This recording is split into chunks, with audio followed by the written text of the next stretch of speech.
حضرت ابراہیم علیہ السلام کے جو والد محترم تھے جن کا نام تھا حضرت تارخ علیہ السلام، اس میں بھی لوگوں کو بڑے شکوک و شبہات ہیں کہ ان کا باپ چچا تھا جو ہے وہ باپ آزر تھا جو بت بناتا تھا۔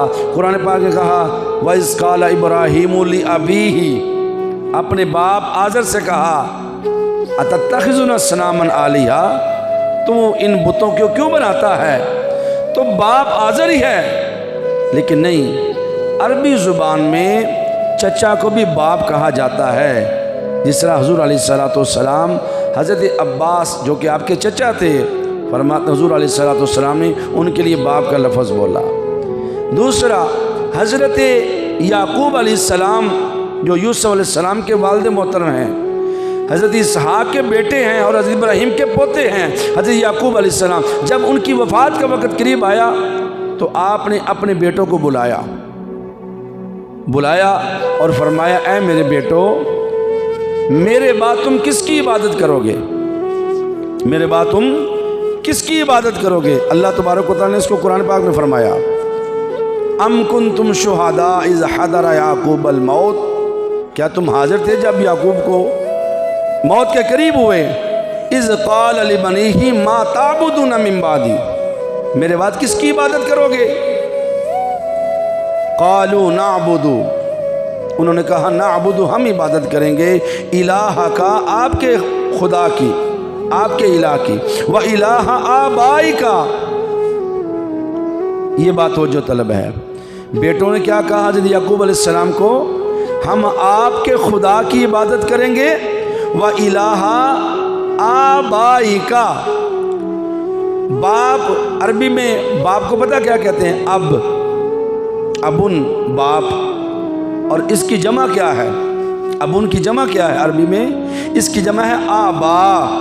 ہم بولتے ہیں نا ہمارے آبا و اجداد، آبا کا مطلب کیا ہے؟ بہت سارے باپ، اجداد کا مطلب کیا ہے؟ بہت سارے دادے، یعنی ہمارے باپ دادے۔ کیا ہم تایا کو ابو نہیں کہتے؟ چچا کو ابو نہیں کہتے؟ دادا کو ابو نہیں کہتے؟ تو حضرت یعقوب کے بیٹوں نے کیا کہا؟ ہم آپ کے خدا کی و الہ آبائی کا، اور آپ کے جو باپ ہیں، ایک باپ نہیں، آپ کے جو باپ ہیں ان کا نام بھی ذکر کیا، ابراہیم و اسماعیل و اسحاق۔ اب حضرت یعقوب علیہ السلام بیٹے کس کے ہیں؟ حضرت اسحاق کے۔ پوتے کس کے ہیں؟ حضرت ابراہیم کے۔ اور بھتیجے کس کے ہیں؟ حضرت اسماعیل کے، حضرت اسماعیل کے۔ تو اب حضرت یعقوب علیہ السلام، آپ تینوں کو آپ کا باپ کہا گیا قرآن پاک میں۔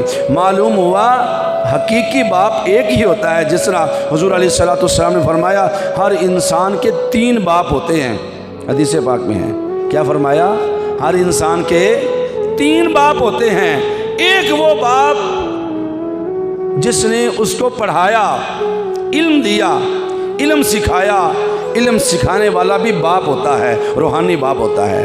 اور ایک وہ جس نے اس کو اس کے نکاح میں اپنی بیٹی کو دیا، یعنی انسان کا سسر، وہ بھی انسان کا باپ ہوتا ہے۔ اور فرمایا تیسرا وہ جس کی وجہ سے، جس کے نطفے سے وہ پیدا ہوا، یعنی اللہ تبارک و تعالیٰ نے جس کے سبب اس کو دنیا میں بھیجا، وہ اس کا حقیقی باپ ہے۔ استاد بھی باپ ہوتا ہے، سسر بھی باپ ہوتا ہے، اور حقیقی باپ تو ایک ہی ہوتا ہے۔